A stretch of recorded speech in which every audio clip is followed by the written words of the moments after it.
like he is a whole 35-year-old man, and you're here, come on, Philip, eat your meal, stop it, stop it. Somehow he did it before you came along. Did he die without you reminding him to take his vitamins? And then you're hoping to find him attractive? This week, I'm very excited to be sitting down with the queen of feminine energy and the author of her new book, The New Rules. Welcome to the show, Margarita Nazarenko.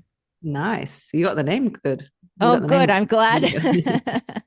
Now, I'm so excited to have you on the show, and I absolutely love your work. And it's so incredible to see so many women connect and resonate with your Mm, philosophies as well, because I think that you obviously, speak to a lot of these things that women are thinking and maybe haven't even voiced out loud. mm. Now, firstly, I wanted to give you a belated congratulations on the release of your book, The New Rules, The Ultimate Guide to Thank Being you. Her, Confidence, Dating, and Relationships. That must have been amazing Mhm. for you to be able to release that book. I got a pitch for that book, not a pitch, but a proposal for my publisher saying, "Hey, do you want to write a book?" When I was 2 months pregnant with my daughter. My pregnancies are epically horrendous. Like I'm super sick. I had a toddler also, and I was like, it's now or never. So I literally wrote that book while pregnant, and it released just after I had my daughter. So it's been like a whirlwind.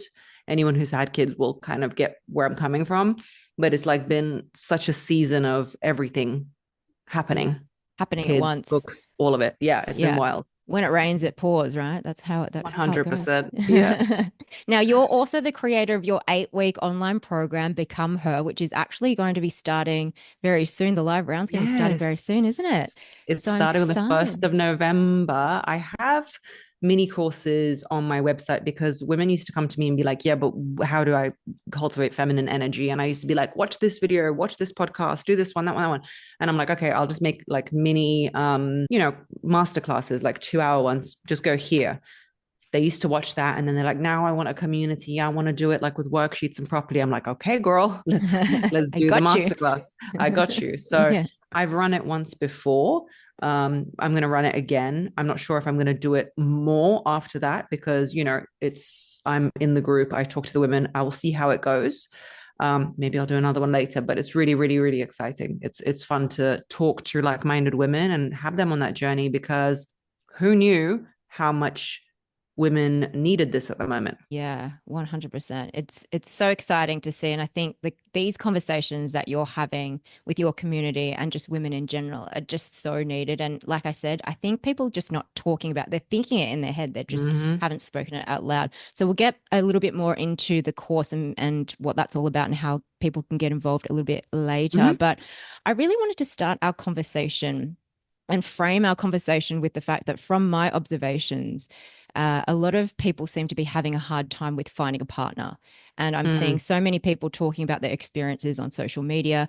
And I think this whole conversation around masculine and feminine energy is so fascinating because from what I've observed and also listening to some of your content on this, it seems to be like we're on the same page about it. But I feel like everyone seems to be a little bit lost about how to create the ideal dynamic in a romantic relationship and particularly in the dating stages, and I think Mm. there's this thing that's going on in society where there's been this big shift towards women being financially, socially, and economically independent, which is obviously amazing, where we love having those choices and those options for ourselves as women. But when we bring it back to the context of a romantic relationship, things seem to go a little bit out of whack. So I think we should start here and talk about this.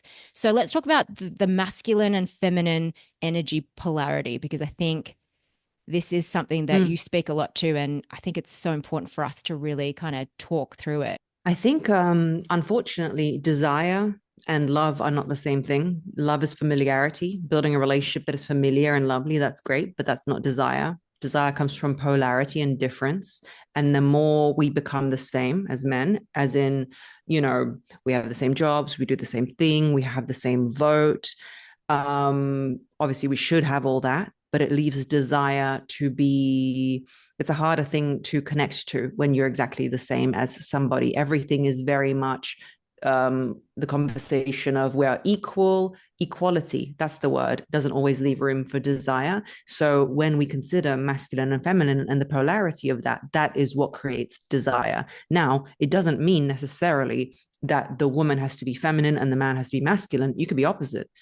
That's not usually the way it works. There's a 10% of women who are masculine in their natural energy and men who are feminine. It happens. And then that polarity is also attractive. You can see that in same-sex relationships. There is often a masculine and a feminine polarity in those relationships too. It's not about gender. It's more about that polarity. And if we become too same, too equal, it kills the sexual energy in a relationship. So it's about giving women permission to find a masculine man attractive, because we have gone from one extreme as you've got to be a housewife, you've got to have kids, you've got to look after your kids, he is the leader of the family, to actually, no, forget that, girl boss. We've got a girl boss, you got to have a career. Right now, if we've got to be honest, if a friend of ours said, actually, do you know what? I don't want a career. I just want to, be a stay-at-home mom. Most of us internally would be like, really? Is that all you want? Yeah. Like, for some reason, we'd have that reaction. And it's about not making women make any kind of choices that we see as important, but letting them have their own choices. And for somebody, a really masculine man in a leader role is the right thing. And for some people, it's not.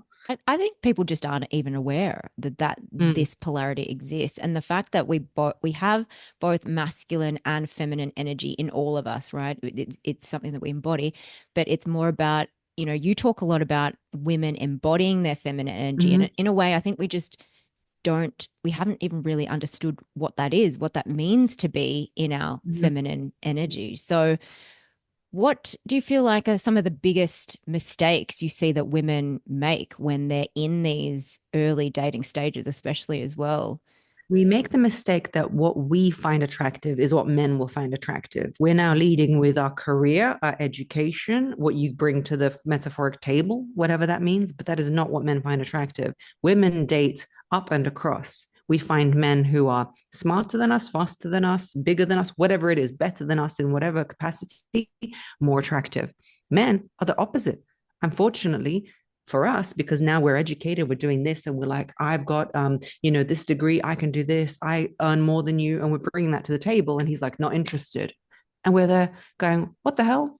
And the simplest way to put it is, your career is great for you, your mind is great for you, your accomplishments are great for you, they're great for your girlfriends, they're great for your family, they're great for your future, but they're not for your relationship. And that doesn't mean he's not going to like them when he eventually gets to know you and you're building a life together. But when you're dating and you're leading with that, he doesn't need that. Mm, He's not asking for that.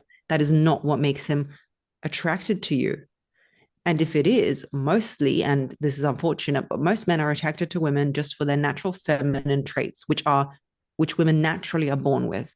For example, kindness, playfulness, lightheartedness, enjoyment of life, things that you don't have to work on and cultivate to have. You just have them naturally. A little girl is born, she has those qualities. Masculine qualities are things you have to work on: bravery, accomplishment, achievement, movement forward, a career. Those are masculine traits. You have them, I have them. I'm quite masculine in my personality. I would like to achieve, but I know that if I'm trying to date a man or trying to talk to my husband, those aren't the traits that I am leading with, because he yeah. doesn't care. Doesn't care. And I think the thing is we need to understand too as women how to, in different contexts, bring certain parts forward. So like you're saying, we still have masculine energy, we still have masculine traits, but then in what Mm-hmm. context are we making that the primary driver of our actions in that moment, right? The more you lean The in, more you yes. lean in a relationship, the more you're masculine and the more you drive the relationship, he will lean back. That is naturally what happens. And then Mm, everybody, do you know how many people write to me? He's not initiating, he doesn't take lead, he doesn't take charge. I want a more of a masculine man. And I go, okay, lean back, don't do anything. No, but if I don't do it, he won't do it. And then it'll never get done. Take the risk. yeah. Take the risk, see what happens. Yeah. Because if he's really not going to be the man that you want, you don't want to be with him anyway. Or he will see you lean back and he will take charge and you'll get what you wanted. Yeah. I hear that a lot with women and girlfriends that, yeah, if I don't do it, then they're not going to do Hmm. it. But that's how we've been Hmm. trained to be in that masculine, driving forward and initiating. Hmm. Yeah. When really sitting back and Hmm. receiving and being in that feminine energy is sort of what you're Hmm. saying, what we're talking about, right? It's dangerous because that kind of masculine forward moving energy is actually maternal. I have children, and my son comes in. I'm like, right, take this off, have this meal, do this. This is the bedtime. This is what you have to do.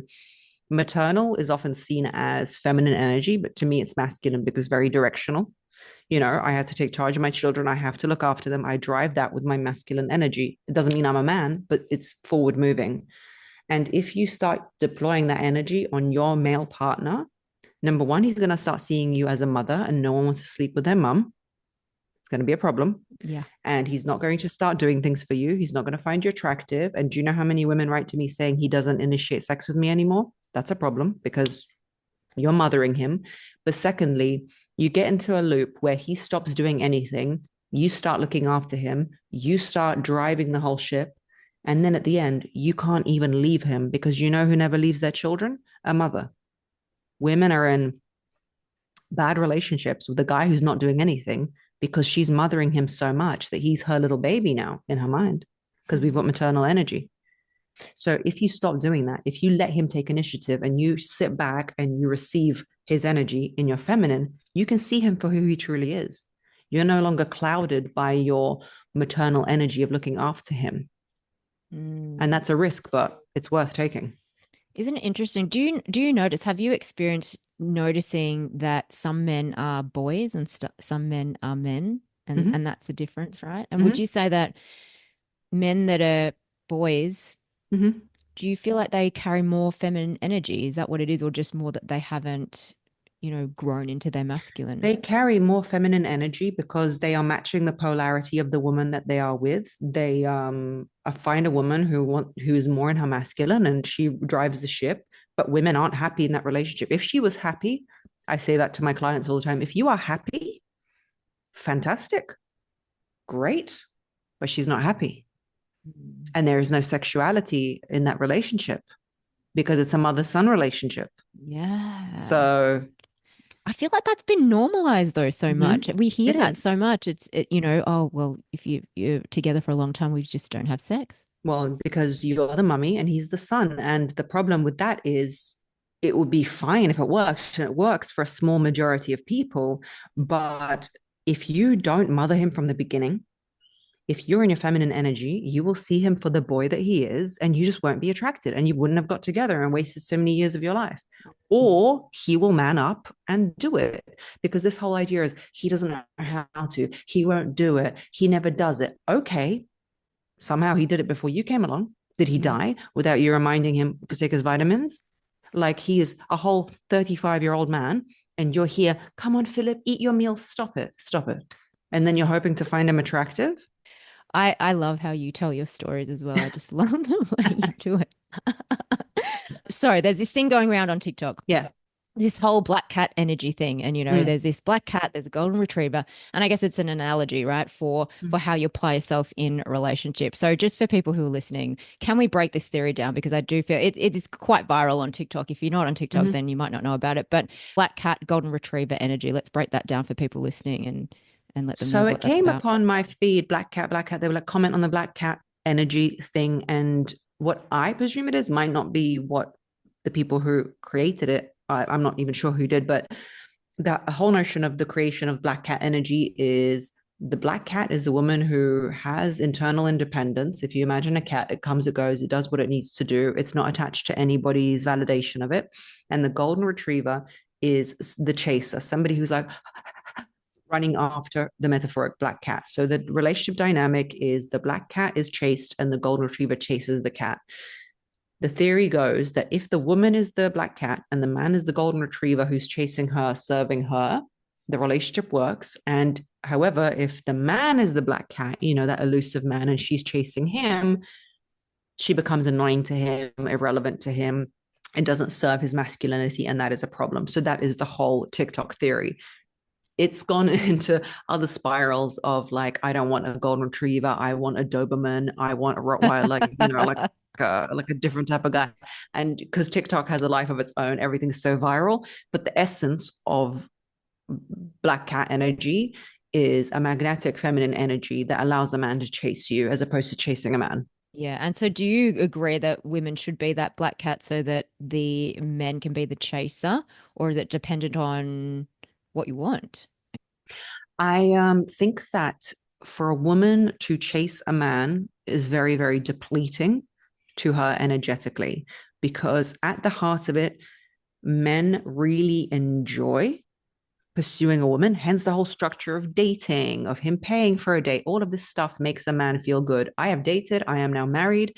And let me tell you, when you're on a date, even when I go out with my husband, when I'm like, baby, I got the bill, that doesn't make him feel lovely inside. That doesn't make him feel like, oh, she paid. And it's not cultural or societal. It just is, you Yeah. know, it's just not what you want. A man wants to feel like he's earned your favor because what a man wants is a woman who is slightly above him that he's got to win because men like to win. If I met up with you right now, I wouldn't be like, babe, let's go kick a ball and see who's the winner. I don't care who's the winner. Some people, some women like to compete, but all men like to compete. If you want a man to do anything, even my son, I'm like, let's see who can win. That's just in them. So if you can give him that opportunity to win you, you're doing something amazing for him. Women, we don't like to feel like we have to win something in terms of like even a friendship. If you were like, babe, I'm not sure I want to go out with you, but you know, if it's a nice restaurant, I'll go. I'll be like, well, don't come out with me then. It's not a feeling that I want to cultivate in myself. It's not something that makes me feel good about myself. So when you are chasing him, trying to win his favor, trying to be like, oh, let's do this, and he's like, I don't want to. It's making him feel like he's getting a disadvantage in terms of like he's not getting the best he could get because surely his dream girl he'd have to achieve. And Mm, you're feeling crappy because you're like, wait a minute, why am I chasing this guy who's not interested? So in terms of that, I agree with that. I think controversially, the man you're with should like you more than you like him to make yeah. you feel happy and to make him feel like he's achieving something. Yeah, I find the dynamic and the energy dynamic between men and women and in the different stages to be so fascinating. I think this is things that I think if you haven't looked at is really important to know, especially if you're in the dating stages, but even if you are in a committed long-term relationship to keep that dynamic going as you move through your relationship. Mm, Now, one of the things that I love that you talk about, I feel like a lot of women can relate to how you speak about anxious attachment. And I think this relates a little mm, bit to that dynamic as well in terms mm-hmm, of black cat, golden retriever, and how you were able to move yourself from being anxiously attached to having a more secure attachment.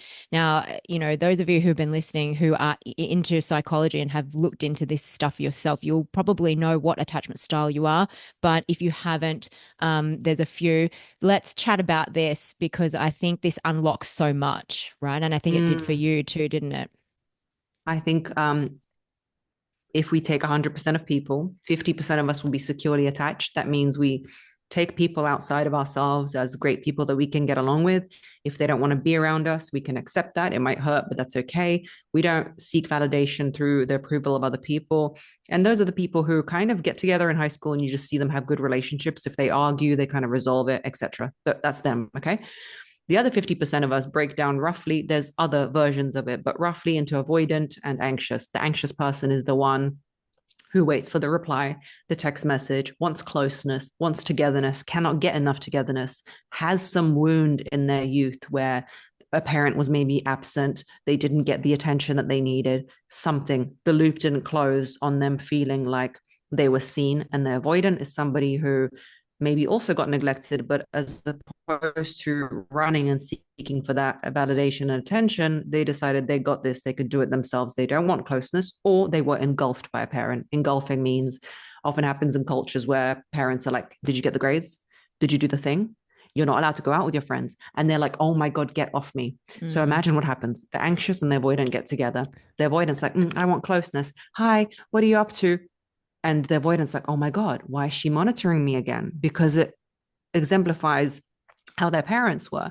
Even in a relationship with me and my husband, he is secure, but he starts to lean avoidant if I lean anxious because he has two great parents who were like really monitoring of him. He is a mix of Chinese and Australian, and Chinese cultures, as you know, or maybe you don't know, but they really love a person who's like into their education, doing the right thing. So he was really monitored for all of that. Me, my mom had me in her 20s and she's the most amazing woman, but I was raised very like, do what you want, do what you want. I'm young. I need to do what I want. So I'm just there seeking closest. Like, what are we doing? And he's like, oh my God, just stop asking me what I'm doing. Like, as if I'm trying to control him, right? Mm. I'm not trying to control him. I'm just trying to be close. He's not trying to avoid me. He's just trying to get space, because what his paradigm is everyone's trying to get my space. Mine is everyone's trying to avoid me. And that loop goes round and round and round. And the only way it can close and you can both become more secure, my belief is that the anxious person has to shift into secure. The anxious person has to stop asking, where are you? What are you doing? When can we spend time? What can we do? And now everyone's going to say, why has it got to be the anxious person? Why? Why? Because the avoidant person is comfortable in their solution to the problem. They're Mm. okay just avoiding you. They're Yeah. actually okay. They're not in pain when they're doing that. The anxious person is. They're like, I'm running after you. I'm running after you. I'm running after you. In the example, they're the golden retriever. So the unnatural but very good thing to do is go, okay, I release it. You don't want to be around me? Don't be around me. You don't want to spend time with me? Don't spend time with me. And Mm. this magic thing happens is the more you lean into being secure, that means I accept myself for who I am. If a person wants to be with me, they will be. That avoidant person starts coming back. They're coming back to you. They start wanting to spend time with you because now they're not running, chasing them now. And as the anxious, you learn, oh, okay, I'm actually more magnetic and I'm actually more desirable when I'm not chasing anybody, when I'm just here being my authentic self. Because when you are chasing as the anxious person, you've got no time for even self-care. People get so bad with it. They forget to do what they forget to eat well, they forget to work out, they don't do anything for themselves because they're just too busy chasing that person. How were you able to do that? Because I think so many women can relate to this. And I know I've definitely heard girlfriends that have talked from this anxious space where how are they supposed to not feel that want to be close, and it's almost like they're going to die, you know, in a way, if the Mm. guy doesn't, if the guy doesn't reply, or like if he's not doing this, and then it's like, oh, like this, you know, they're feeling that Had a needs to be. lifetime of predicating their self-worth and validation on the approval of someone else. When they don't get that approval, that reply, that request to see them again, they feel like their whole identity, ego, everything, soul is just going to get destroyed and depleted. It's very painful. The only way you can get through it is by understanding that the more you do it, this will be your life forever and ever and ever and ever. It just dawned on me one day. I woke up and I was like, this is just going to be me forever, chasing, chasing, chasing. And the pain of doing that has to be greater than not. You literally have to get to a point where it's too painful to keep going. And then you go, you know what I'm going to do? All that energy that I'm putting into trying to make them hang out with me, them like me, them reply to me, I'm going to put into myself. When I'm thinking, when's he going to reply to me? What am I going to do today? Oh, has he eaten today? What's he doing? Have I eaten today? What am I doing?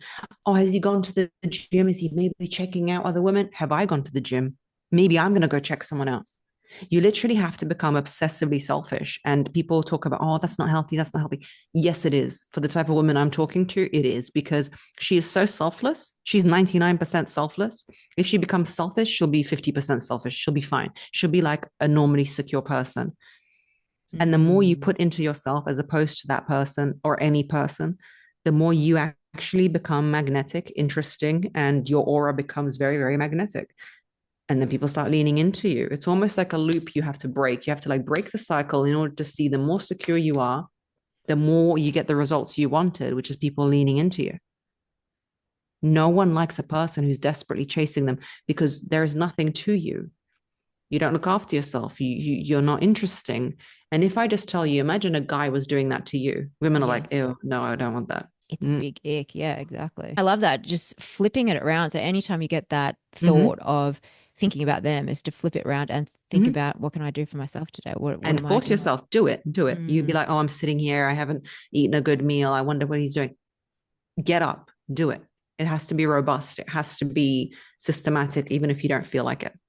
I love that so much. So good. Now, I've heard you talk about the falsity of authenticity. And I think Mm, this is, you mentioned this in the book as well, talking about creating or manufacturing a personality or a personality trait that you practice until it hmm. becomes you. And I love this because it draws on your background as an actor. I was also an actor for many years. And so I resonate very much with the Love. concepts that you use. Can you speak a little bit more around this idea about authenticity? Because it is off the offset when you think about it, it seems quite controversial, but I totally get what you're saying, and I Mm. think it's brilliant. Yeah, I think everyone says, "Oh, what do you want to be when you grow up? Happy. What do you want your kids to be? Happy." Okay, that's the most elusive thing. What does happiness even mean? It's an emotion that you cannot force. It just is. Okay. So even saying I want my kid to be an engineer is more achievable than I want my kid to be happy because happiness is so elusive. And the second one is authenticity. You've got to be authentic. What is authentic? What is that? It's such an elusive, esoteric concept because we are a series of reactions that we've had to actions that have happened towards us. So if I am a very loud and gregarious person and I'm really annoying, that could be because nobody paid attention to me because I had 7 siblings. Not my case, but could be the case, right? Mm, So if somebody tells me be authentic and I carry on being gregarious, loud, and annoying and interrupting over everybody, that's great. But that's not the true you. That's a reaction to a reality that you experienced. Wouldn't it be better to sit with yourself and go, I'd actually be more pleasant if I listened to people and I was more engaged in them than shouting over everybody. Why am I like that? Nobody paid attention to me. That's okay. I love the idea of manufacturing who you want to be to get the results you want and stopping attaching yourself to a series of reactions to the world that you've had. That's not you. It's like the Alexander technique in acting. You strip away the things that aren't necessarily you and decide to have different attributes. Just mm. decide. Yeah, that way too. And but this involves a lot of inner work because you need to understand why you're doing the things that you're doing at the Mm-hmm. moment, anyways, to know that that's not really you.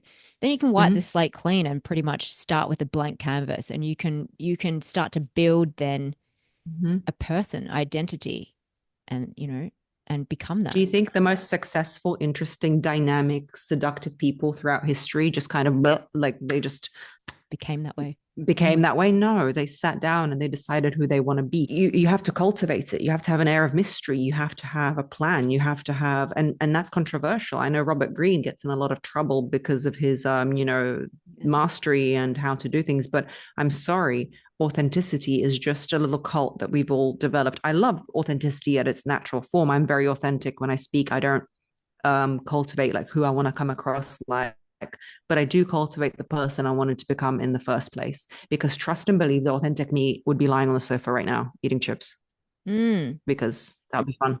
yes. And I feel like it's just so important for people to even plug into, even if you've never heard that Mm. concept of being able to create who you are, and that who you are actually Mm-hmm. right now is just a series of, like you said, of responses and reactions to things that have happened to you. And they're not So you've necessarily, been created by other people. yes, That's what's exactly. And it's happened. not a conscious choice. They're unconscious No. patternings and unconscious behaviors that have come out from your unconscious, right?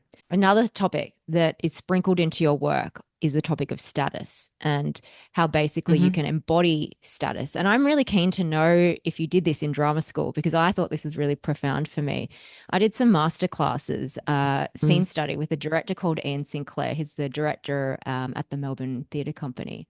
And we played this game. It's called the status Mm-hmm. game. And you basically take a deck of playing cards and, ace through king. Everyone in the group picks a card and you're not allowed to look at the card, but you have to show the card, stick it on your head or something so everyone else can see what your card is. And then you kind Mm. of roam around the room and improv in the space. And basically, everybody treats you according to the card that they can see, right? And so Yes. ace is the Mm-hmm. lowest and queen, is the highest. And so I guess by the end of it, you are supposed to choose or pick and see if you can guess what number you are because of how everybody has treated you. Because obviously, being a queen, Yeah. you'd be treated very different to a three, for example. So Mm-hmm. have you ever played that game? And let's speak on status and how it relates to becoming her as well. I thought it was such a brilliant I game. play variations of that game, but status is so powerful, and you can denote status through movement, clearness of speech, slowness of speech. I say in my book there was a time when my mum and I went to a restaurant and she goes, "Oh, everyone's looking at you. You're pretty." And I wasn't pretty when I was your age. I said, "No, no, no, no. I am deeply average. One can become beautiful by, their lifestyle, diet, working out truly, and one can become unattractive in society. You might still be attractive to people you love, but unattractive in society by letting yourself go, all these things." I said, "But the key is, all things being equal, it's how you walk into the room, how you present yourself, how slowly you walk." I said, "Mum, you've got this like way of like shuffling through the space like you're a mouse." She just like darted in like a rodent to the table. I'm like, "Who's supposed to look at you? Like nobody even saw you." So we went to the sushi restaurant after the bar and she tried just walking in differently. Everyone's looking at her. I'm not saying they're looking at her and being like, "Wow, she's the most desirable woman," even though she is actually gorgeous. She had me early, as I said, she's absolutely stunning. But it's how you walk through the space. If you have a low status behavior, which is fast movements, shuffling around, no eye contact, like twitching around, people don't see you as magnetic. Mm. And a lot of times when I want to be impressive, and that's not to say I want to impress someone for some reason, but I want to have an impressive aura, it's just about acting high status, slower, more purposeful, connected, eye contact, posture. You forget how people see you. We're animal in our behavior and in our biology. I think it's so powerful. And I remember the story in your book when you walked in Mm-hmm. and two different places and then you just Mm-hmm. carried a different energy, Like essentially. Marilyn Monroe says that, "Oh my God, nobody knows you're famous. Like nobody can see you." She goes, "No, I'm not being Marilyn right now. I'm being Norma Jean. Watch this." She changed her posture behavior. Everyone turned around. "Oh my God, it's Marilyn Monroe." It's a Mm. character. Yeah, it's so good. But the thing is, and this is what I love about the cross between personal development and acting, is the fact that you learn about human Mm-hmm. behavior as an actor, but the application of what you're learning in terms of the character building and the different character traits is that instead of creating a character for a play or a show, is that you're creating that identity Mm. for yourself. So it's the application is slightly different, but a lot of the things that you learn as an It's actor, very similar. very Those women that similar. you talked about, that you said have an anxious attachment, and let's say they really want their boyfriend, partner, the guy they're dating, to write to them, right? And they will just do an impulse. They'll text him 3 times. "Why aren't you texting me, Jerry? Why didn't you reply to me? Yesterday I spent so much time with you, and that's not fair." You just stop for a minute and be like, if you are reading this in a play, watching it in a movie, or you imagine the archetype you want to be, let's say Angelina Jolie, because it's a very easy one because she's majestic and you know very seductive, would she write that message? And you're thinking, "No, I want to be myself, I want to be authentic." But how authentic do you want to be? Do you want to get the result you want? Do you want him to reply to you? Do you want him to text you? Because what you're doing is like a toddler maneuver, like, "I just want it now, why aren't you replying?" And you're bombarding him with messages because the result you want is the reply. Mm. Now let's stop. How would Angelina Jolie get that reply? You think, I wouldn't message him. I would get on with my own thing. How would she react? What would she do? And you start to cultivate through the lens of, and you become a character of who you want to be as opposed to impulse. Because impulse is still a character that you learn to be. That's not you. Yeah. Texting somebody who doesn't want to talk to you, that's not you. That's just a series of reactions. So Yeah. essentially, it's not fake. It's not games. No, I love talking about all of this. Now, in relation to creating an identity, right? We can take these pieces and create an identity, create a version of Mm, ourselves. And you talk a lot about this, stepping into this new version of who you are, this new identity. And this is the whole ethos around becoming her.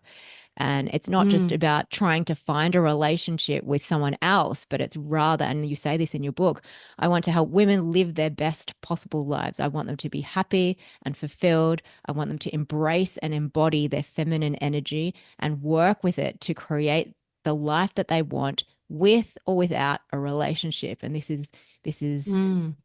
so the ethos about all your work. So what was the biggest thing in your own journey to becoming the woman that you wanted to be that unlocked the most for you? Everything is like an origin story, right? I don't know what made me the person I am or changed me in terms of deciding to become her, because I always wanted the feeling of just belonging in my body and in my experience. And I spent so long chasing who I wanted to be. I think because of my dad not being around. And it's a very, very natural, like, daddy issues experience when your father's not around as a woman. You're like, how am I seeing the world men and men in general? Because Your connection to your father is your status, spiritually speaking. Your connection to your mother is how you feel loved in the world. So whatever relationship you've had with your mother, that's how you feel loved.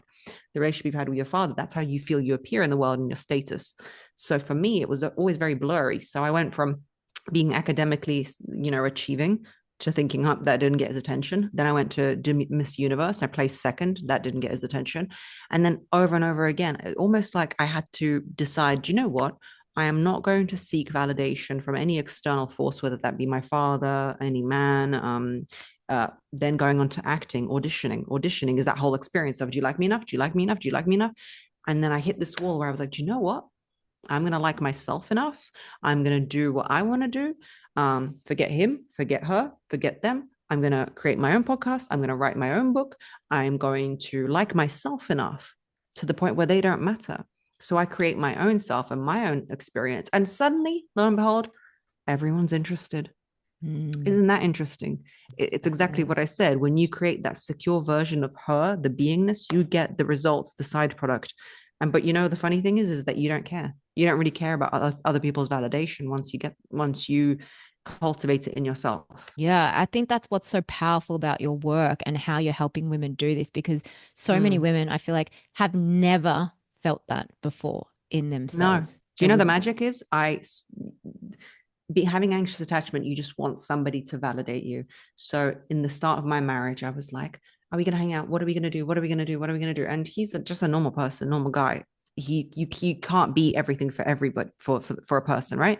So I'd always be like, oh, it's not enough, not enough. Then I changed, and I thought what would happen is the relationship would kind of become where he is, um where I get the validation that I need. But it turns out I no longer need the validation. Mhm. Like I don't need him to write to me all the time. I don't need, like, he'll be like, oh, I'm going to do something else instead of coming home tonight. I don't know, go out with my friends, go play golf or whatever. And I'm like, great, I get to watch a show by myself.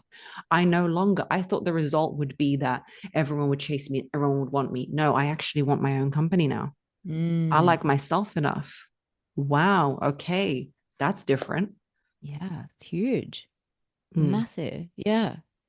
And I feel like, we go into looking inwards to ourselves, and sometimes it can be really hard to accept some certain things when you're going and doing this kind of Mm-hmm. work because you have to unravel everything that you have been doing, Mm. behaviors that you have been doing, things and I think if you frame it that way as well, instead of it being who I am, think Mm-hmm. about it more as behaviors I have been doing, Correct. Reactions. reactions, because then you can separate you and who you truly are from the things Am that I really a series of texting some person? That's not you. That's not me. That's not anybody. That's a reaction to reaction. not feeling enough.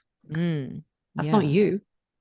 You is the 100%. essence of your being and your soul. You is like, you see, I don't know, a puppy and it's outside and you think, oh, that's beautiful, that's cute, or somebody crying and that you relate to. That's you. That's a human emotion that you actively relating to, the essence of you spiritually, your soul, things that light you up. Talking to women and changing their perception lights me up, right? But it's not you bombarding the poor guy's text message when he doesn't want to talk to you, please. you know I know so many women do that. It's so yeah, crazy. We've all, I know we've all done it. We've all done it yeah, at some point. 100%. Yeah. What are some of the hard truths that you want women to know about becoming her? Because obviously their version of the woman that they want to become is different. It's different for everyone. But what are the hard truths that you want women to know about this process? Doing enough won't make you lovable. Doing enough, being successful enough, being hardworking enough, being good enough, calling your mum enough, um, making the best meals enough is not going to make you lovable. No one's going to give you an award. No one's going to say, well done, you finally made it. Um, being in your nature and being your feminine energy will make you lovable.